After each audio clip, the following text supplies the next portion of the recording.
Dipa kitchens থেকে আজ আরও একটি মজার ভর্তার রেসিপি নিয়ে এসেছি। আজ আমি সজনে পাতার ভর্তা তৈরি করেছি আর এতই মজা হয় খেতে। পাটায় বেটে যদি আপনি এই ভর্তাটি তৈরি করেন, এর স্বাদ সারা জীবন মনে থাকবে, অসম্ভব মজা হয়। আর সজনে পাতার ভর্তা কিন্তু অনেক বেশি উপকারী। আসসালামু আলাইকুম এভরিওয়ান, কেমন আছেন সবাই? চলুন তবে মজার এই ভর্তাটি আমি কিভাবে তৈরি করেছি আপনাদের সাথে শেয়ার করি। সজনে পাতার ভর্তা তৈরি করার জন্য এখানে আমি সজনে পাতা নিয়ে নিয়েছি, দেখতে পাচ্ছেন। ফ্রেশ পাতাগুলো নিয়ে নিতে হবে। এখন আমি পাতাগুলো আগে পরিষ্কার করে ধুয়ে নিয়েছি। এখন আমি পাতাগুলো বেছে নিচ্ছি। অবশ্যই পাতাগুলো ছাড়ানোর আগে ধুয়ে নিতে হবে। আর পাতাগুলো যখন ধুয়ে নেবেন, এই সজনে পাতার মধ্যে কিন্তু পানিটা থাকে না। আগে ধুয়ে নিলে কিন্তু একটু সুবিধা হয়। আর এখন আমি বেছে নিচ্ছি, দেখতে পাচ্ছেন। শক্ত যে ডাঁটাটা আছে সেটা কিন্তু ফেলে দিতে হবে। এই ডাঁটাগুলো থাকলে কিন্তু আবার এই ভর্তাটা খেতে ভালো লাগবে না, কাঠি কাঠি হয়ে থাকবে। সেজন্য সজনে পাতাগুলো এভাবে বেছে নেবেন। আর এই ভর্তাটা বানালে অবশ্যই একটু বেশি করে বানাবেন, অনেক বেশি মজা হয়। আর এই সজনে পাতাগুলো খুব ভালো করে আমি বেছে নিয়েছি, দেখতে পাচ্ছেন। কাঠিগুলো কিন্তু অবশ্যই আপনাকে ফেলে দিতে হবে। আর এই সজনে পাতার ভর্তাটা কিন্তু বানানো খুব তাড়াতাড়ি তৈরি হয়ে যায়, শুধু পাতাটা একটু বেছে নেওয়ার ঝামেলা ছাড়া আর কোনো কিন্তু ঝামেলা নেই। আর এই সজনে পাতাতে অনেক বেশি উপকার আছে। এই সজনে পাতার ভর্তা বা শাক যদি আপনি খান, গায়ের কোনো ব্যথা থাকবে না। ডায়াবেটিস রোগের জন্য তো অনেক বেশি উপকারী। পাতাগুলো আমি বেছে নিয়েছি। এখন একটি ফ্রাই প্যানে আমি 1 টেবিল চামচের মতো কালো জিরা দিয়েছি। কালো জিরা দেবেন, অনেক বেশি ফ্লেভার হয় এই সজনে পাতার।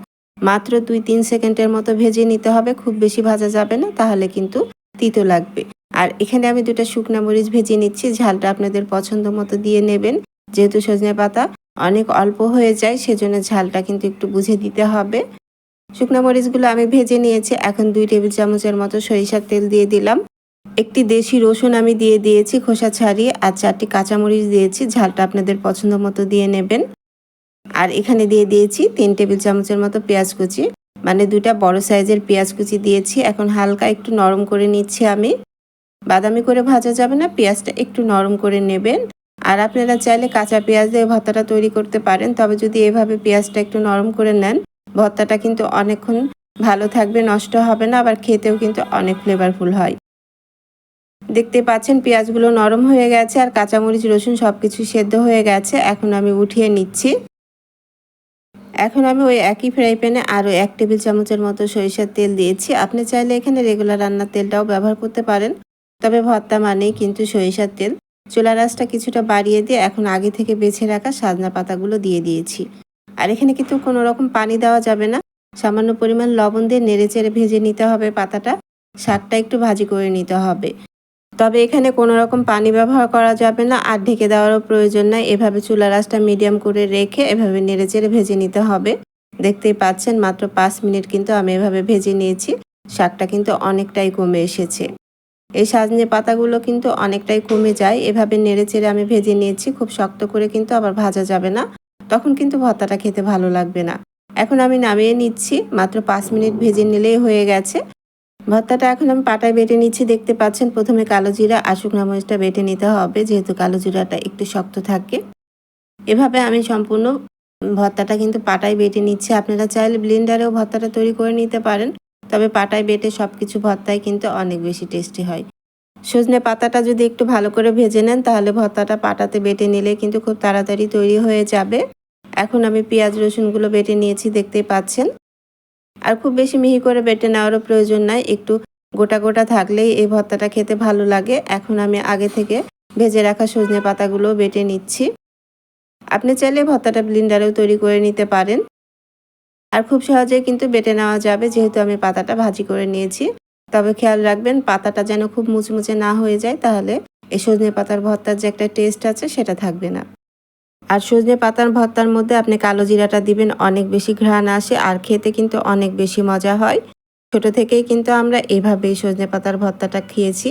অনেক বেশি টেস্টি হয় কিন্তু এই একটি মাত্র ভর্তা থাকলে আপনার আর অন্য কোনো কিছুর প্রয়োজন হবে না, এত বেশি টেস্টি হয়। আমি এভাবে 2 বার বেটে নিয়েছি, এর থেকে বেশি বেটে নেওয়ার প্রয়োজন নাই। প্রথমে একটু বেটে পরে আবার আরেকবার বেটে নিলেই ভর্তাটা কিন্তু তৈরি হয়ে যাবে।